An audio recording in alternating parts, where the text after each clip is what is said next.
What's up my friends, welcome to Anica Soleva Papercrafts.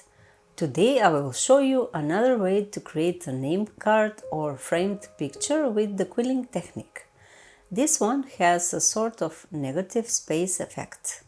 As you can see, it has a very nice and intricate look. You can gift it as a card or frame it and make it look like a piece of art.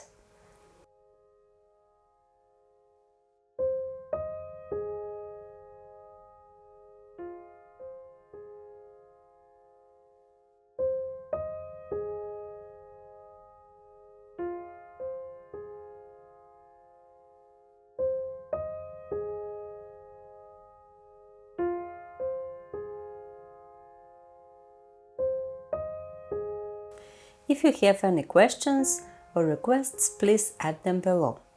Let me know what you think in the comments below. See you soon and don't forget to share with your friends, subscribe and like. Bye bye!